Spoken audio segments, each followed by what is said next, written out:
Hello दोस्तों, welcome back. अगर आप हैं बिहार में नियोजित शिक्षक और बनने वाले हैं विशिष्ट शिक्षक और आप लोग को चिंता सता रही है कि आप लोग को दूसरे ज़िला भेज दिया जाएगा, तो यहाँ पे अब स्पष्ट रूप से आ चुका है कि आप सभी को दूसरे ज़िला नहीं भेजा जाएगा।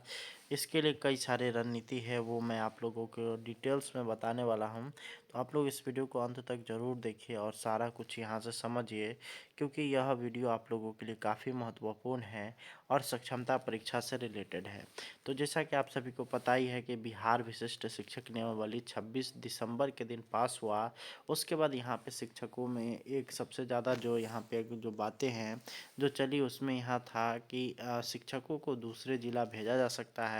3 ज़िला का चयन करने के बाद। तो यहाँ पे आप लोगों के लिए एक अच्छी खबर निकल कर के आई है कि सक्षमता परीक्षा जो होने वाला है वो यहाँ पे अगर बात करेगा तो उसको अभी जो है कहा जा रहा है कि 23 फरवरी के बाद कभी भी आयोजित हो सकता है, परंतु यहाँ पे ऐसा लग रहा है कि जैसे उसको जो है अगस्त तक ले जाया जाएगा या फिर जो है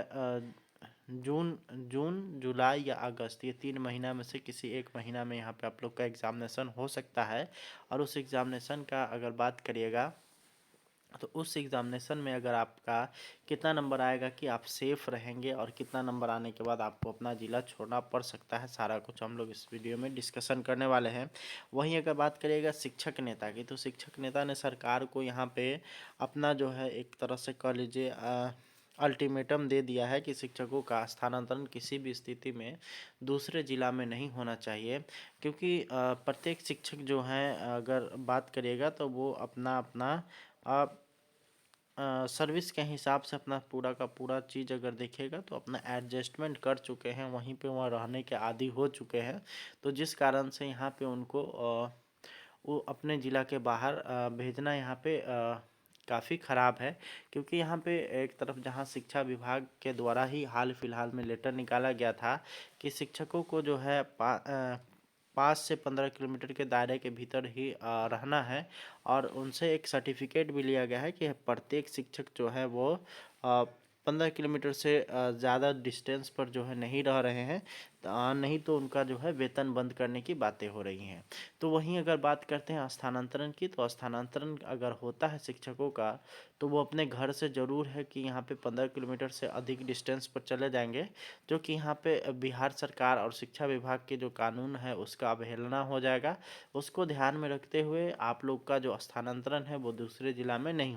होगा। और आप लोग का अगर बात करेगा कि अगर मान लेते हैं कि नंबर मार्क्स पे ही आप लोग का यहाँ पे स्थानांतरण वगैरह हो, तो आप लोग किस तरह से बच सकते हैं।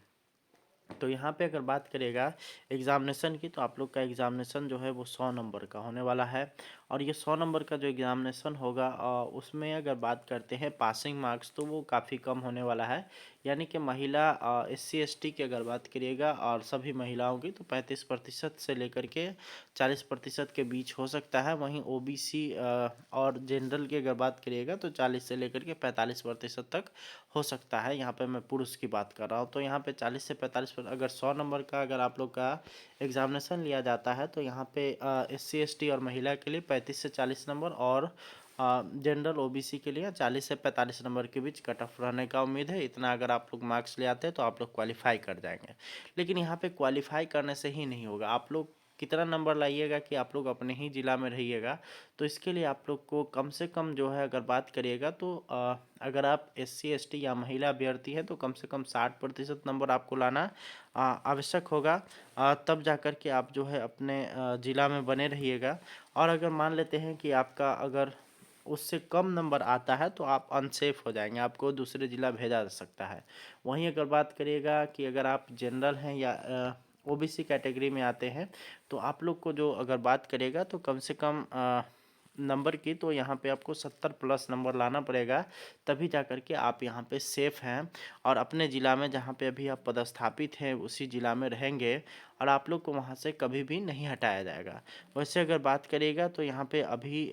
जिस तरह से नीतियाँ बन रही है और जिस तरह से नीतियाँ बदला जा रहा है, तो उसको यहाँ पे ध्यान में रखते हुए आप लोग को यह भी सुविधा मिल सकता है कि आप जितने भी नियोजित शिक्षक हैं उन सभी का जो है ट्रांसफ़र इच्छा के अनुसार हो, यानी कि ऐच्छिक स्थानांतरण का लाभ मिले। इसको लेकर के सरकार को जो है अल्टीमेटम भी शिक्षक संघ के द्वारा दिया जा चुका है और बहुत ही जल्द जो है यहाँ पे सरकार इस पर सुनवाई कर सकती है और शिक्षकों को ऐच्छिक स्थानांतरण का लाभ मिल सकता है। जैसे ही ऐच्छिक स्थानांतरण का लाभ मिलता है, अगर आपको दूसरे जिला भेज भी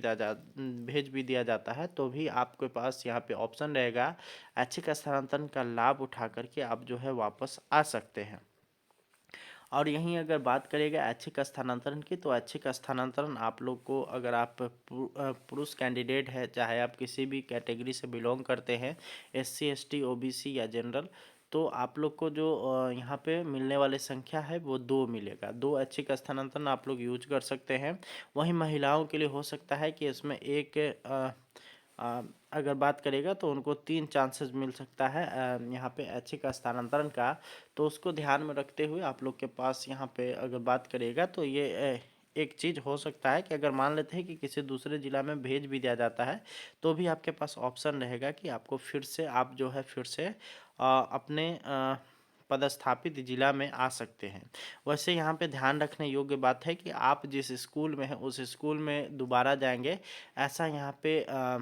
अगर बात करिएगा तो ऐसा चांसेस आप लोग के यहाँ बिल्कुल कह लीजिए कि उसकी संभावना 0.001% के हिसाब से कह लीजिए इतना कम है कि आप लोग वहाँ जिस विद्यालय में अभी पदस्थापित है उसी विद्यालय में जाएंगे, ऐसा यहाँ पे पॉसिबल ही नहीं है। दूसरा चीज़ है कि आपको अपना होम ब्लॉक छोड़ना पड़ेगा, उसको ध्यान में रख के ही आप लोग का जो है पदस्थापन जो होगा, आपको जिस तरह से पोस्टिंग करना होगा वो उस हिसाब से होगा। और वहीं आप लोग होम ब्लॉक जब छोड़िएगा तो फिर आप लोग को वैसे शिक्षकों को काफ़ी दिक्कत हो जाएगा जो कि अपने होम ब्लॉक में और होम पंचायत में पदस्थापित थे, तो उनके घर से स्कूल की दूरी काफ़ी कम हुआ करती थी। अब उनकी दूरी स्कूल की दूरी और घर की दूरी में उनके डिस्टेंस आएगा और उसके बाद यहाँ पे उनको थोड़ा सा कठिनाई का सामना करना पड़ेगा। परंतु अगर बात करिएगा कि यह आवश्यक भी है, क्योंकि जिस तरह से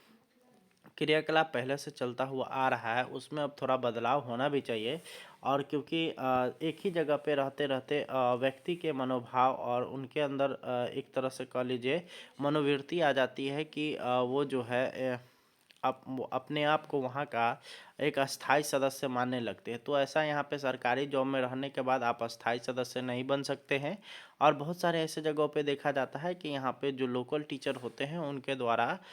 कई तरह की दुर्भाव स्थिति उत्पन्न की जाती है अन्य शिक्षकों पर, और साथ ही साथ ज़्यादातर देखा जाता है हेडमास्टरों के साथ। तो ऐसे स्थिति से निपटने के लिए आप सभी को अपना होम ब्लॉक और अपना होम पंचायत छोड़ना पड़ेगा। आपको दूसरे ब्लॉक में और दूसरे पंचायत में आप लोग को भेजा जाएगा और इसको लेकर के सरकार पूरी तरीके से तैयार है। सॉफ्टवेयर बहुत ही जल्द बनने वाला है और उसके आधार पर आप लोग का ट्रांसफ़र वगैरह का जो है